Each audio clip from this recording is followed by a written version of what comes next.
Hi, my name is Steve Miller, and I'm a PhD student and researcher at the University of California, Santa Barbara.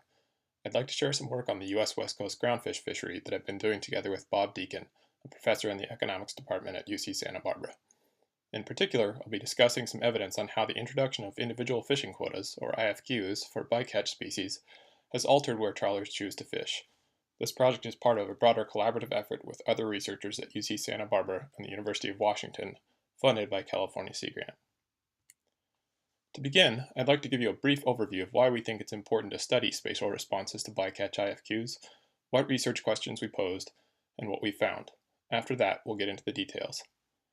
Economists have long been interested in markets as one potential way to correct inefficient use of natural resources like fisheries.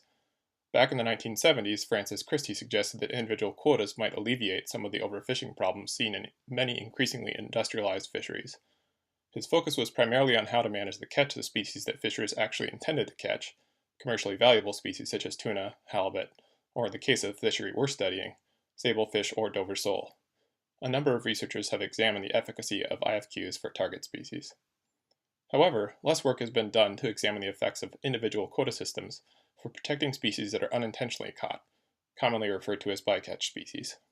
A few existing studies have found that fishers responded by adjusting their fishing habits in other fisheries.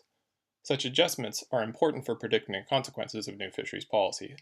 Without a full understanding of how fishers will adapt their behavior to new policy, predictions of policy effects are likely to be incorrect.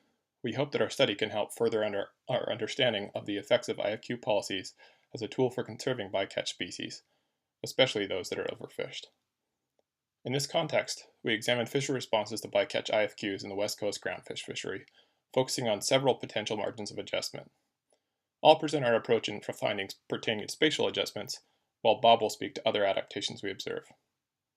We extend existing studies in two ways. First, we examine a different fishery, the U.S. West Coast Groundfish Fishery. Second, and more importantly, we examine several different ways in which fishers have responded to IFQs on bycatch species, confirming some margins of adjustment found in other studies, and identifying some new ones. Finally, we employ different methods. For example, the spatial model I'll present starts with some simple assumptions about fishers seeking to maximize their profits, and we use this model as the basis for our statistical estimates of spatial adjustments. We believe this model lends some credibility and intuition to our results. In particular, we are able to interpret some key parameter estimates in our model as the marginal cost of conserving different rockfish species. Without further delay, let's get to the fishery itself. The U.S. West Coast Groundfish Fishery is a large and complex fishery operating off the coasts of California, Oregon, and Washington. Many different species are targeted using a mixture of trawl and fixed gear, but due to data availability, our study focuses primarily on the bottom trawl fishery. Primary target species in this fishery include sablefish, Dover sole, thorny heads, and several others.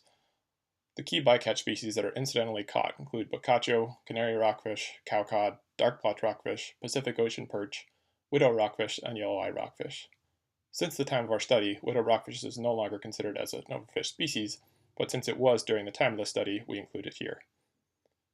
Prior to the introduction of IFQs in 2011, the groundfish fishery had been in a serious decline economically. In the early 2000s, the fishery was declared an economic disaster. In parallel, several populations of bycatch species became matters of concern. In response to these issues, the Fishery Management Council undertook several management measures. Coastwide Rockfish Conservation Areas, or RCAs, were closed to trawling, along with other areas deemed essential fish habitat. Gear restrictions limited where fishers could use particular gear. Cumulative trip limits often capped how many pounds of a particular species a fisher could land from a particular area during a 2-month lock, while annual quotas limited fishery-wide catch of a given species over the course of a year. Despite these extensive measures, the Council even had occasion to end the fishing season early to avoid exceeding the fishery-wide targets for some bycatch species. In 2011, these management measures were drastically simplified. The spatial closures, gear restrictions, and annual quotas were kept, but the trip limits were replaced with individual fishing quotas for both target and bycatch species. Both types of quotas essentially forced fishers to pay for each pound of fish they caught. The per-pound price for a species was and continues to be set by a market. The consequences of these new prices on bycatch are the focus of our study. Put simply, if a fisher is forced to pay for something she did not have to pay for before, namely catching a pound of overfished species such as yellow eye, it seems sensible to expect her to find a way to avoid that cost. One simple way, and the way I'll turn to next, is to change where she fishes. To understand the effects of bycatch IFQs on location choices of fishers, we start by writing down an equation describing how a fisher's profit from fishing in a given location depends on a number of variables. I'll spare you the math, but want to give you a sketch of how we went about this. First, we split the fishery up into a number of discrete locations based on latitude, longitude, and depth. We call these locations patches. We also split the fishing history into 2-month periods to match the 2-month blocks in which pre-IFQ cumulative trip limits and RCA boundaries stayed roughly constant. Then we write down an equation for marginal profits in each patch.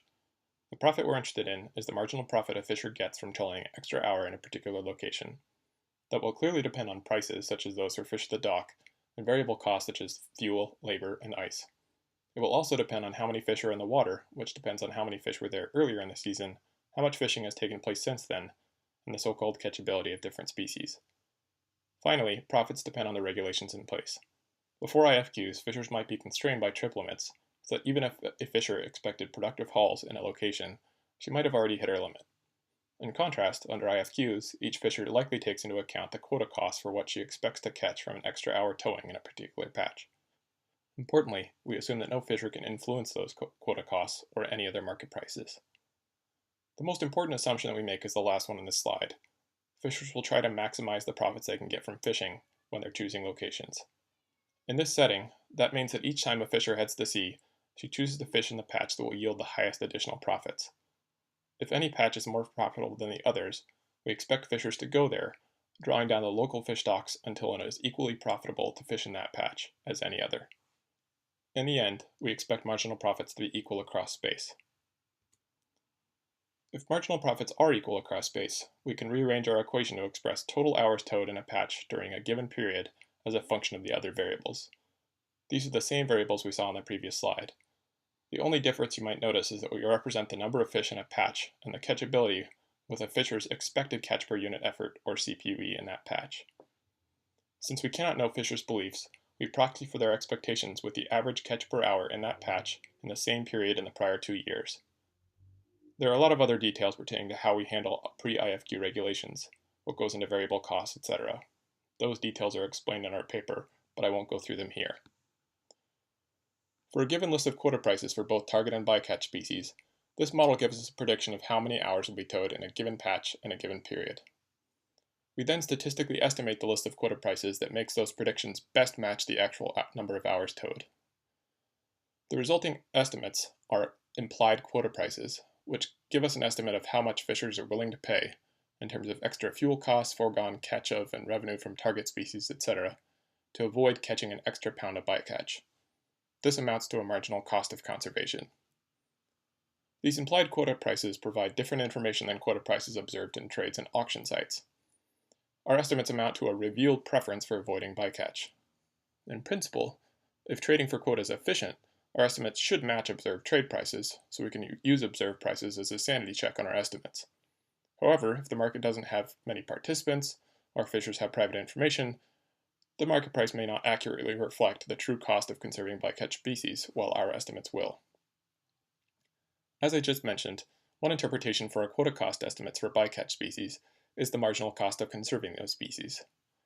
A second interpretation is that if the implied quota cost for a species is higher than the ex-vessel price for that species, fishers will fish less in patches with those species, all else equal. In other words, they're avoiding those species. As I'll show you soon, this is true for some of the bycatch species, so that fishers are actively avoiding areas of higher concentration of those species. This doesn't mean that fishers will completely avoid those areas, just that they reduce their effort in those areas. In order to perform the estimation I just described, we make use of several sources of data. The central data is a set of logbook records detailing information on all trawl tows in the limited entry fishery from 2003 through 2012. We have a variety of information on when and where fishers set their nets and what was caught. These records are all anonymized to protect the identity of fishers, and our results are only presented in aggregate form to further ensure we do not reveal any private information. We pair this trawl data with ex-vessel and fuel prices from the Pacific Fisheries Information Network, or PACFIN, regulatory boundaries and trip limits from the Federal Register, and wage and price data, index data from federal sources. Okay, without further ado, let's get to the results. On this slide, you'll see our main statistical estimates for bycatch quota prices. On each row is a bycatch species. The first column of numbers contains an estimated or implied quota price for that species. The second column of numbers presents standard errors, and the stars indicate which estimates are statistically significant. The estimates are the amount in dollars that fisher would pay to avoid catching an extra pound of that species. The two things to take away from these estimates are 1. That several estimates are statistically significant, and 2. All significant estimates are positive. Further, comparing estimates with the IFQ auction price, the estimated quota prices are broadly similar magnitude to the observed quota prices. Finally, the significant quota price estimates exceed the ex-vessel prices for those species, indicating that fishers have an economic incentive to avoid catching those species. Since our model assumes fishers deploy effort to patches based on profit opportunities, this in turn means fishers avoid areas with those bycatch species. In case you're curious, the middle three columns are estimates, standard errors, and significance indicators for an alternate model we use to account for unobserved differences across ports that might affect our estimates. As you can see, fewer of the estimates are significant, but the results are broadly consistent. These results might seem like an indirect way of getting at spatial avoidance of bycatch. To more directly illustrate the effect of bycatch quota prices on spatial fishing choices, we went through a simple prediction exercise. First, we used our model to predict the number of hours towed in each patch in the first year of IFQs, with the bycatch quota prices equal to their estimated levels. Then, we made a second set of predictions with the bycatch quota price artificially set to 0, but with all other quota prices for target species and all other parameter values at their estimated levels. Subtracting these two predictions tells us how much fishing effort in a given patch changed because of the presence of bycatch quota prices. What I'll show you next is the results of that exercise. This plot shows the results of that prediction exercise. On the vertical axis is the reduction in hours towed in 2011 because of the presence of positive bycatch quota prices. Each point corresponds to a patch.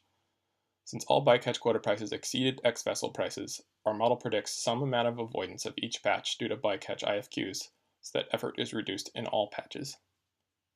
The most interesting part of this plot is the horizontal position of the points. The horizontal axis represents the distance from the center of that patch to the nearest RCA boundary. Patches farther from RCAs are to the right, and patches closer to RCAs are to the left. It appears that there's a stronger avoidance incentive close to the boundary of existing closed areas. We think of this as a blurring or fuzzing of the protected area boundaries to create fuzzy MPAs. This phenomenon of fuzzy MPAs seems intuitive given the purpose of the RCAs.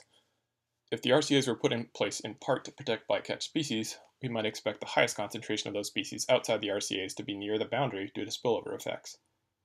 However, and most interestingly, this phenomenon is exactly the opposite of what is frequently seen for MPAs in fisheries without IFQs, where fishers often have an incentive to fish right on the boundary to benefit from spillover of target stocks. This suggests that there are crucial interactions between market-based policies and spatial policies that must be accounted for when attempting to anticipate the effects of a new policy such as bycatch IFQs. To quickly recap, we studied the response of fishers to a new quota market for both target and bycatch species in the U.S. West Coast Groundfish Fishery. We estimated a model that predicts how much fishers will fish in an area as a function of several variables, including expected catch of several bycatch species. The key estimates from the model are implied quota prices for those bycatch species, which represent the marginal cost of conserving those species. Using that model, we then predicted how much effort changed in each patch due to the presence of those positive quota prices, finding that fishers avoided patches near protected areas that have higher bycatch incidence, thus fuzzing the protected area boundaries. On a final note, you might expect that if fishers change where they fish in response to bycatch becoming costly, they might make non-spatial changes in order to avoid those costs. This is the subject of the second part of the project that Bob Deacon and I have been working on. Please see his slides and talk for details on those other adaptations by fishers. Many thanks to California Sea Grant for funding this project, PACFIN and the states of California, Oregon, and Washington for providing data access, and the many people who have given us feedback thus far.